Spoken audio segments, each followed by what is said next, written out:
Mais d'abord, place à l'édito international. Bonjour Vincent Herouet. Bonjour Jacques, bonjour à tous. Vous revenez ce matin sur la situation au sud du Liban et la mort d'un sous-officier français qui servait au sein du bataillon français de la Finule. Alors dans la finule, tout sonne faux, même le titre, ça veut dire Force intérimaire des Nations Unies au Liban. Les nations ne sont pas unies derrière le Liban, bien au contraire, Israël s'essuie les pieds sur les 11 000 soldats de la paix, qu'elle considère au mieux comme des gêneurs. L'Amérique de Donald Trump a imposé leur dissolution à la fin de l'année. L'intérim dure depuis 48 ans. Ça veut dire qu'il y a des soldats qui servent à la place et sous le même casque bleu que leur grand-père. Enfin, cette force est un tigre de papier. Elle n'a pas le droit de s'opposer à ceux qui la défient et bafouent les accords de cessez-le-feu, la loi internationale ou le tracé des frontières. Le mandat des casques bleus les autorise à riposter en cas d'attaque directe. C'est le minimum de la légitime défense. Dans la réalité, ils se font canarder sans pouvoir répliquer. Les diplomates se disent que la finule est utile puisqu'elle est attaquée de tous les côtés. En fait, sa mission est impossible. Il y a eu plusieurs résolutions, Vincent, du Conseil de sécurité. La dernière, 2749, lui enjoint de vérifier le retrait israélien et celui du Hezbollah, d'accompagner le redéploiement de l'armée libanaise et le démantèlement de l'arsenal du Hezbollah.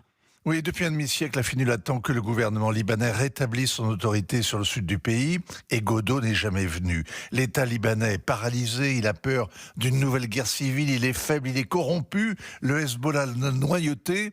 Mais pour être juste, il faut avouer que c'est pas la milice qui a pillé la Banque du Liban ou qui condamne les petits Libanais à étudier à la lumière des bougies faute de courant. L'armée libanaise est sous-équipée, sous-payée, divisée. Les soldats chiites refusent l'affrontement avec des miliciens chiites mieux armés et aguerris par les combats en Syrie et contre Israël. Ces derniers mois, les militaires ont quand même vidé les caches d'armes que lui indiquait l'organisation et la finule l'a accompagné. Et depuis que les affrontements ont repris, les casques bleus sont là pour témoigner.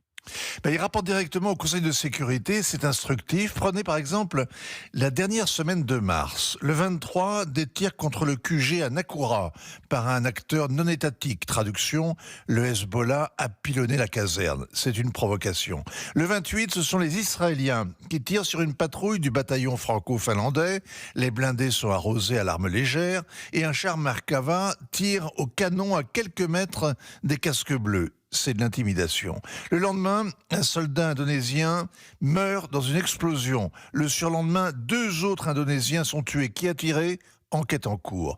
Depuis 1978, 38 soldats français sont tombés au sud Liban sous les coups des Palestiniens, du Hezbollah ou d'Israël. Mais jamais la France ne riposte. Et pourtant, le Charles de Gaulle croise au large avec ses rafales marines. Mais ce sont des sacrifices inutiles, Vincent ?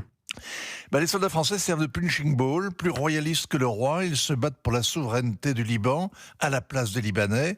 Il aurait fallu qu'ils écrasent dans l'œuf le Hezbollah quand il a tué les paras du Drakkar en 1983 et que Paris refuse ensuite toute complaisance pour le parti pro-iranien.